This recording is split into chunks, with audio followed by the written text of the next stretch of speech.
years and years and years ago. But we're going to be actually interviewing the infamous Georgia Me. She is in the house. But family, before we get rocking and rolling started, I just want you to know you are more than your challenges. You are more than your issues. You know, I was talking with some friends and we were discussing the things we've gone through and the things we've struggled through and the things we worked hard to achieve and get and grow beyond. And let me tell you, we're not just that. You are so beyond that. You know, I have a huge presentation I'm going to be doing, a talk in Los Angeles this weekend. And as I head out there, I'm just wrapping my mind around what would this huge audience need to hear. Not what they want to hear, but what would they need to hear to take their life to another level. And all I could think of is everything that we've gone through, everything that we've been challenged with, everything that has worked on us in some way, shape, or form. We are more than that. We survived those things. Those things didn't break us. It didn't destroy us. It didn't knock us down. And so as a result, we are stronger than the things we've gone through. So don't work so hard to forget everything that you've been through.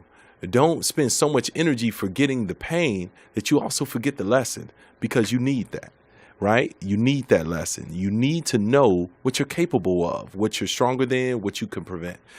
So take that with you, own that, enjoy that, and feel that. As you may know, we are celebrating my 25 years as a poet. I've been writing poetry 25 years now, and it's been a beautiful love affair, ups and downs. Felt like it was abusive at times, but we got through it and we working it out. And as a result, we got Home-Based Poetry, which is the open mic that we've been performing with, that we've been doing for quite some time. And we're super excited about that, performing and traveling. I used to travel and hit all the different venues across the country, from California to New York to Atlanta. I enjoyed that. I loved that. I did that. But now I provide a venue for my fellow craftsmen and women, those individuals that take the poetry as an art form extremely serious, and they need a venue, whether if it's locally and they want to develop themselves, or whether they're traveling and looking to connect with the Arizona audience. That's what I'm here for now. And I love playing that role, still while getting on the microphone and sharing myself at the same time. It's beautiful how many different arenas and areas that you could participate in when it comes to poetry. Now, I'm going to stop talking about myself, because y'all know me, and I'm sure to a degree, you probably feel like you know almost too much, right? So what I'm going to do is I want to introduce you to a good friend of mine, and she's become fast friends, a beautiful sister who she told me she got this nickname, and I like this name. You know you bad when your nickname get a nickname. It's for real. So this sister's all the way from the state of Georgia, from Atlanta, and I mean reps it hard, reps it super hard. Just a beautiful sister, top tier of poetry. There's levels of anything. And if you're lucky in any industry, in any area, you get to spend time with a master in the craft while they're still in the craft. Not when it's over, but while they're still in there doing the work. Picasso, while he still got paint on his hands, right? You're talking about individuals that's making it happen, the top tier of the game, from the alleys to Broadway, making it crack. We have the poetry oracle herself, Georgia Me, is in the house with Conversations with HB. Hey, HB. What up, baby? How you doing? I'm good. Even though I rode over here with you, I'm good. That's all right. That's all right. We gonna act like we brand new. We gonna act like we brand new. In this capacity right now. You know. Yes. I don't know how you and I had not met in our 20 plus years of our careers in poetry. How we have missed each other every which way. I don't either. Because you've been to Atlanta. Yeah. I've been to Phoenix. And you've been to Phoenix. Yeah, I don't know. And we've missed each other, but it is ordained the way that we connected just in the last. I just wanted these glasses to get some camera time. That's it? You good now? Okay. That's it. Okay. Because it was kind of hot. I know. They were cute. I was like, so cute. It was fresh. Imagine all the people. Exactly, right? You're so silly. And so we've been hanging out the last few days. Tough. We've been hanging out tough. Let me tell you, Georgia Me is awesome. And I don't lie. If somebody ain't a good person, I won't say they a bad person per se. I just won't say nothing. You know what I mean? I won't bring it up. But I ain't finna lie on nobody's character. This woman right here is incredible. We've been spending time. We've been hanging. You're awesome. I love you to death. I think I loved you before I met you, and then meeting you just confirmed the affection. Aww. Yeah. It's well, real. I ain't feel that way because I had heard about this big old showcase out in Phoenix, and I'm thinking, you know, we do fiscally think. You feel me? Of course. And so I'm like, where's the money? But I'm not recognizing and not knowing how much money you sacrifice and take to make this whole event go off. And I appreciate that for the game.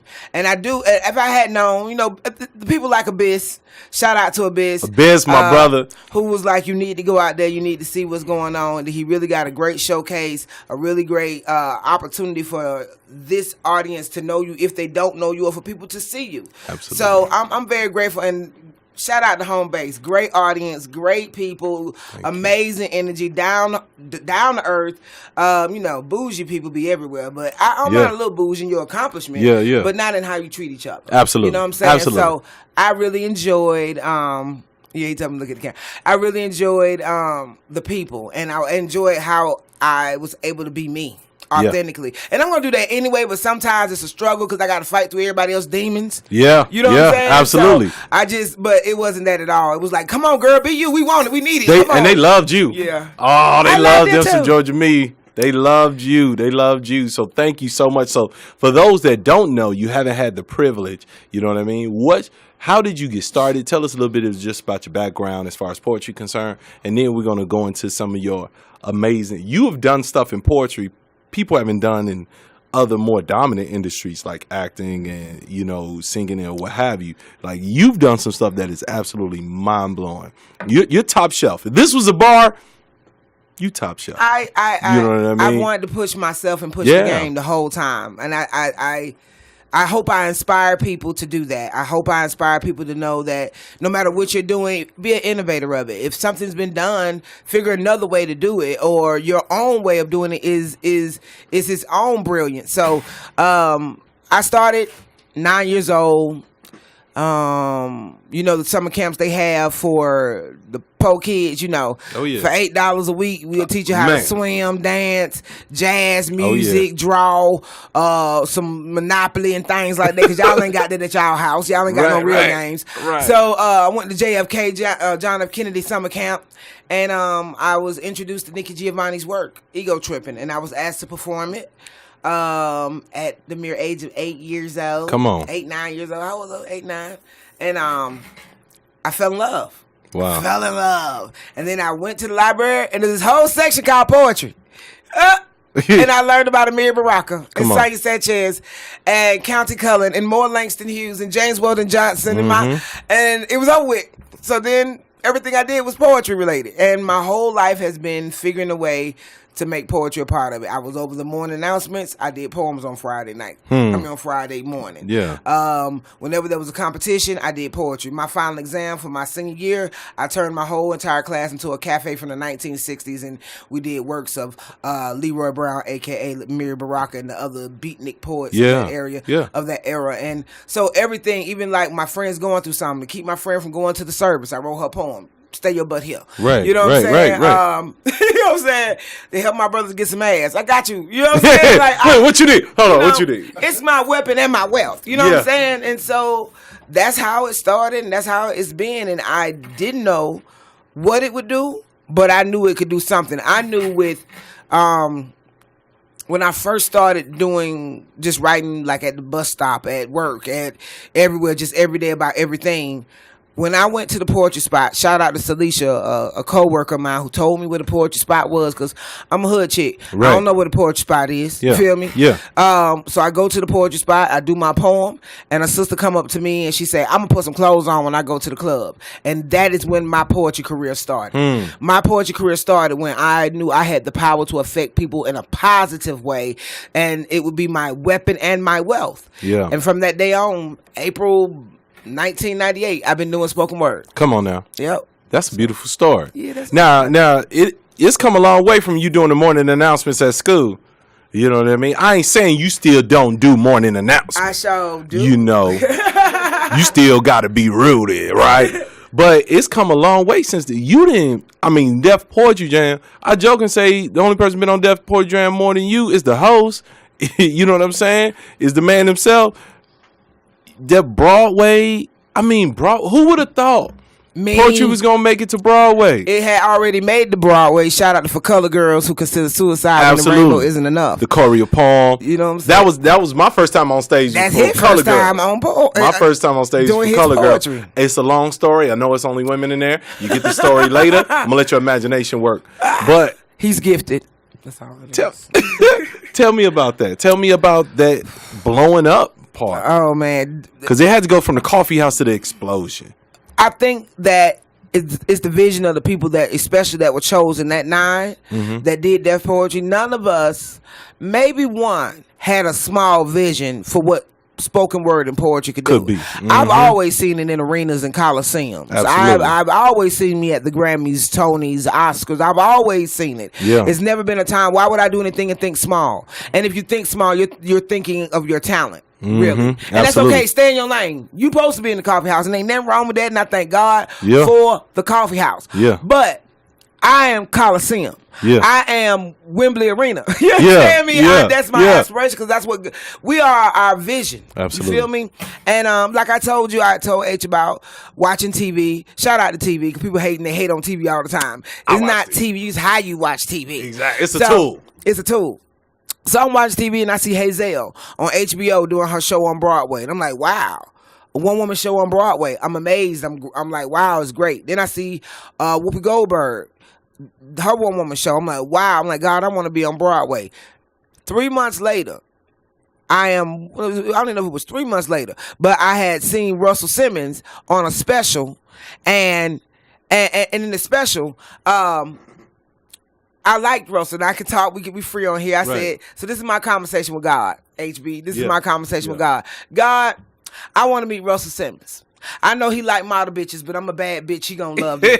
3 months later, I am taping the very first episode of Def Poetry Jam. Come on now. So everything's about you having vision and knowing that you are worthy, you deserve it, that you can fill up a space so great. Yeah. I've always known that your spirit is that big. It's meant for that. Do it. Absolutely. And not on no vain.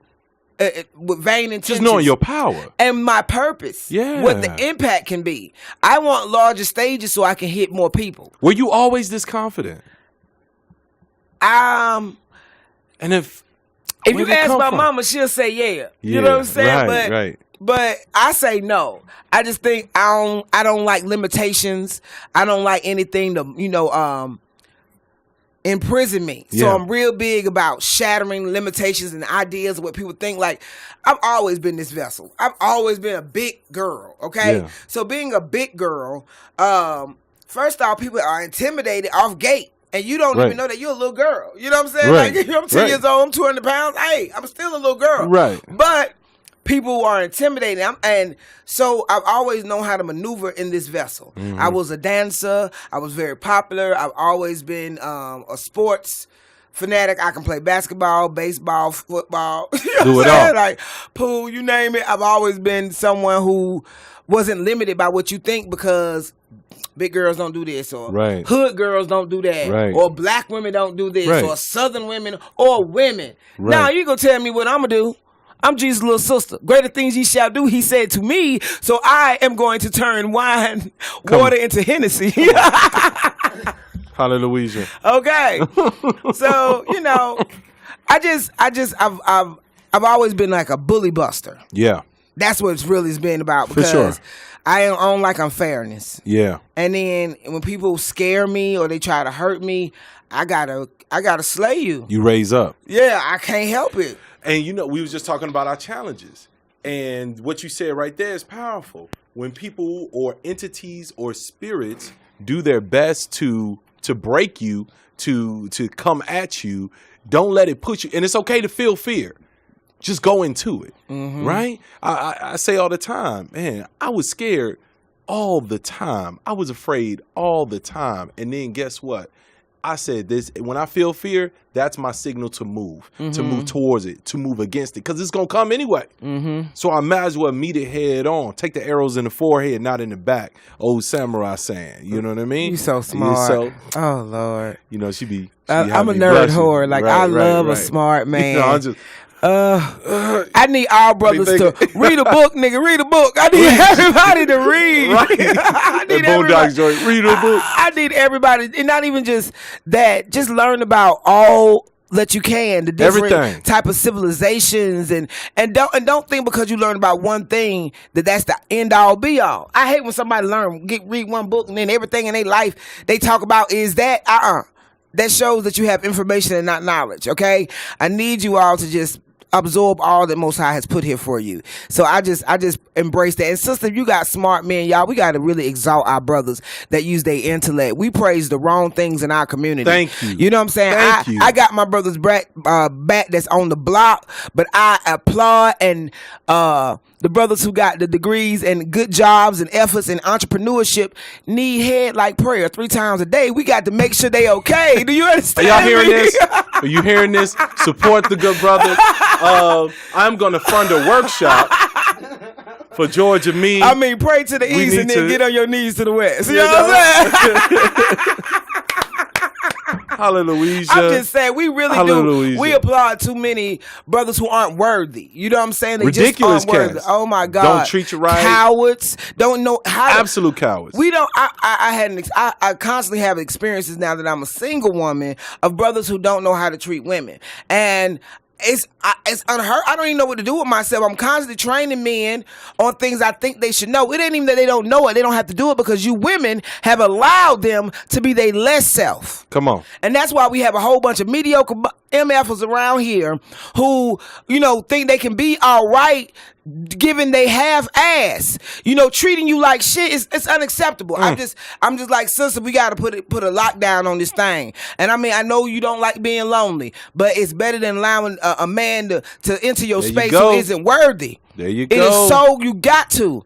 I mean, because oh my God, because I just dealt with something. So when we gonna do this gender workshop? Me and you on this gender workshop, we could school them. See, I see. This is the thing about when people who do workshops. I don't know. They don't. I don't really feel like I could do a workshop on. I can do a workshop on respect, honor, reverence, that type of thing, but not gender. Okay, because I'm like relationships, I fail. So okay, I just want to make sure we have clarity. Right. I say gender ain't necessarily relationship. How to treat. I just want that cool. The romantic relationship, maybe. I just want to be clear. But you have very strong relationships. I do. I have you have amazing relationships. I do. Amazing relationships because some of the people that you are close to, I'm close. We share some beautiful relationships with people. Oh yeah, you know what I mean. My wealth is in my relationships. It's just in that so-called. Don't I say that all the time? Love relationships. That's one different. That one's different. That's the one that I'm not doing good. But everything else, I got you. I'm a motherhood, sisterhood, community, activism. You on it? Oh, business. I'm that woman. You know what I'm saying? I got you. I don't understand, but I got you. My thing is, I'm a throwback, but I'm part of the evolution. Do you understand me? I do. I was raised a certain way, and things have to be done in a certain order, and there's nothing wrong with that. But the aunties and your mamas and the elder women said, "Don't you be me." Mm-hmm. And I need brothers to understand that we are not gonna be what Coretta was. We're gonna be better. Yeah. But you have to have reverence and respect for my mind, my intellect, my thoughts, my feelings, and I show the same for you. I hold you high. There's nothing wrong with order. Women love to submit, but we won't submit to bullshit. And you can't expect us to. I submit to God and good, and if you serve God and good, then I'm serving you. We good. You can't submit to a weak leader. Can't. You got to know where you're going. I said, sisters, we will follow you brothers anywhere, but we won't let you lead us to hell. You better know where the hell you're going. And that's just what it is. It's just dumb to follow someone blindly or off a cliff when you know. No. Because you in love. Oh, Lord. No. Been there. Never. Don't let nobody steer your ship into the rocks. That's what they call sirens. Sirens have never done us well. The sirens used to sing, and the captains of the ship couldn't even understand what was going on. They fell into a hypnotic trance, and they thought this beautiful siren wanted them for some reason, and it didn't. But that hypnotic trance kept pulling them and pulling them until their ships crashed into the rocks. And to this day, sirens lead us on the wrong path. Ain't that something? All day. Ain't that something? I see it all the time. Black Ice's dad says, Ronald Manson, he says, a woman will be the crown on your head or the decay of your bones. And brothers really have to be really, really careful in who you choose. I'm writing that Please, down. it's a quotable. It is. The decay, the crown on your head or the decay of your bones. So it's all in who you choose. It's very important. And women, we are that powerful if we realize we're that powerful. We want to get into polyamory and other things of that nature. We don't have enough time for all of that. But we really have a huge just energy that generates the earth. In our community, we definitely, brothers, you got to step up. It can't just be on us. We need y'all to step up. Ain't no more excuses. We don't have time for excuses. Well, let me say this. That energy that you're referring to, it is so very obvious that you embody it. Thank you. And it is all over you. And we are so happy to have you. Family, I think we're going to take a little break. We're going to keep it rolling. We don't need no break. Keep it moving. Keep it going. Well, look, I want to roll into the next topic then. Okay. Right? So, you're obviously the Oracle. Now you understand why she got the name. Now you understand why it's there. Shout out to Queen Sheba. That's my Come sister. on, man. Come on. Because that's so real. That's so real. Queen Sheba, thank you. Because that's how she's embodying that. So, one of the things I've been enjoying the most about your trip out here, first and foremost, for HomeBase to be able to experience somebody of your caliber, right? Friendship aside, I respect you. I respect what you've done. I respect your art, what you've accomplished, the energy you put into it, the study. You actually study poetry, right? You studied those before you. I've heard ridiculous poets say, I don't read other poetry, or I don't like to study anybody before me because I don't want it to influence. Yeah, I understand that. I've heard that. It's okay. You know what I mean? My favorite poet, spoken word artist in the world has that same philosophy. Yeah. So I hear it, but I respect the study. I can understand. And I respect the respect, you know what I mean, that goes with. So I appreciate that, right, from you. We have been having conversation about the proper way. There are ways to do the thing, ways to do the craft, ways to run an event, ways to make yourself successful. Clearly, you know what you're doing. I mean, you done went to Broadway. I done went to my first Broadway show like a couple months ago. Thank you. Thank you very much. You know what I mean? Like, it's different than going to Broadway and being on Broadway. You know, the thing, like I said, on Broadway. I asked God for that, and if you want that, you can do that. You put together a production, and you workshop it, and you move it, and you push it around, and that could start right here in Phoenix, and then it could go to Chicago, and then it could go to Atlanta or Charlotte before it hit Broadway or be off Broadway before it get on Broadway. That is all about you. You know what I'm saying? And with this, I was just blessed, point blank period, that Russel Simmons and Stan Lathan had that vision to put this together and put it on Broadway. It just, we didn't come up with it. We've always done these showcases. We've always done shows as poets. You know what I'm saying? It's not like they came up with something new, but the fact that they put it together and put it on Broadway. What do you think happened that made them recognize, you know what I mean, poetry on that level? What it made them feel, especially Russell. I have to say that. What it made them feel, because was he seeing poetry somewhere, like, you know, open mics? Shout out to Black Ice. He seen Black Ice at a Ice was opening up for the poets that were the auditioning poets for this concept of deaf poetry. Okay. Russell fell for Ice. Like, oh my God, he's the truth. He's everything. Whatever he's doing, we doing. Huh. And that's what it's been. You know what I'm saying? And that's the truth. And so to be moved. And that's what spoken word does. It doesn't just, we're going to laugh, we can cry, but most importantly, we hope that you are moved and that people move on what we say. Yeah. You know what I'm saying? If you're writing and there's no hope for revelation amongst your listeners, then I don't know what you're writing for. You know what I'm saying? Everything should be revelation. People should be walking out of your show from 10,000 revelations from all the different poems, concepts and ideas and feelings. If that's not happening, you're on some bullshit. You just pontificating, you're masturbating, and nobody got off but you. Come on. You know what I'm saying? So I just be seeing this. That's beautiful. But yeah, so that's how it started. It started with Russel, Danny Simmons, his brother. It's Deborah Pointer, Bruce George, and Danny Simmons are the creators of Def Poetry Jam, and Russell and Stan Lathan are the gods. Okay, right. Because they made it happen along with HBO, and I'm just so grateful that I just went on the show. I didn't know that I was going to be on the show. I didn't know that any of this was going to happen, but I thank God for it. And right now, hopefully y'all put in the universe, Def Poetry Jam will come back. I just want it to be solid, righteous, the best it can be. Come on. I don't want it just to be a demographic pool. Some good white kids or some Asian girls. Right. Or, if they not fire and don't do this, who allows people who do some shit for a hobby to be on TV? Exactly. It's not their life. Yep. And that's what irritates me. We lived this. Before that was Def Poetry, we was doing it. And after, since 2006, we've been doing it. So that's my whole thing. Like, Shada, we live this. And it just irritates me that they just don't take it seriously enough. And they disrespect this art form. Okay, let me calm down. Yeah. No.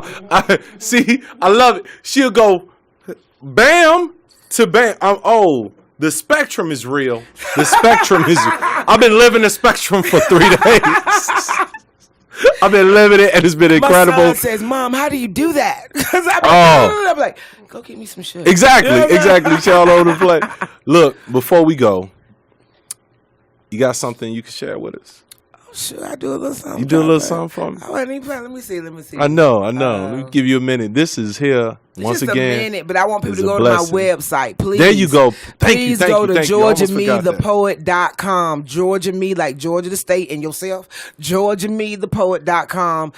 Leave a THE or THA? THE. We're correct. Some cats. I know. Because my sister Teresa, the Songbird. There you go. What I'm saying? So I just want to check. Just want to make sure. Go there and look at everything. Get a shirt. Buy a DVD or whatever, or just you can just send me a love offering. I don't mind it. I won't take no offense. I take everything. We encourage. What we say? I tell everybody I don't turn down nothing but stupid niggas in my collar. Do you hear me? Come on. Take everything. Come on.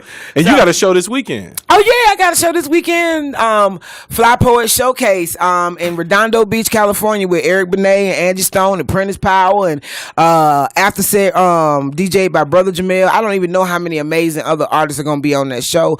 John Hensley put together a great production. Yeah. So Fly is very reputable, and that's what I'm saying. Like So Fly Poet Showcase, Signature Series in Dayton, Home-Base in Phoenix. You got Ingrid B on the B side in Miami. You got Love Shooter in Birmingham. You got Poetry versus Hip Hop with Queen Sheba and the constant fourth Sunday at Apache in Atlanta.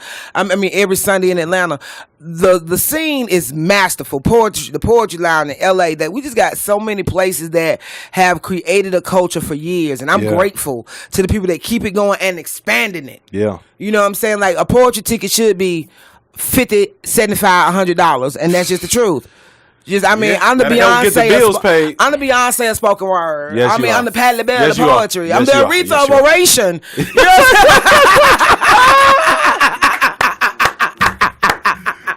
okay, fuck being like Mike, I'm gonna be like Mika, spoken word soul freaker, designed to expand muscles of mindset, hearts of fever. Woman who plays this game with grace and conviction, claiming no affliction, only the addiction of having the desire to win. Be kin, friend, stranger, or foe. When I step in the arena, everyone knows she's a player. I hear folks say hate the game. I say it ain't the game's fault. If you don't cheat, you won't get caught. I play fair, still extreme. Double day to challenge my love for this gift, this natural lift. Every move so swift, leaving your opponent smiffed while your hands shake so stiff at the end of the game. game. Maybe because I do it for love, you do it for fame. Why can't you smile at how versatile this ghetto black child displays impeccable technique and focused style? Play so many positions with grace and precision. Play so many positions with grace and precision. Almost always a unanimous decision. If I ain't the champion, I'm the top-ranked contender. Never imitative, only innovative. I'm a player. Come on now. That's a player from a player from the Himalayas, right? Tamika Festival, April 29th through May 6th. Please come out. 9th annual. Come out. Celebrate yourself. Thrive. Don't you have didn't Atlanta name a day after you? Yeah, I have my own day, May 4th. May 4th is Tamika Georgia Me Harper Day. And in the beginning, I was like, just do what I do. Read, smoke, pray.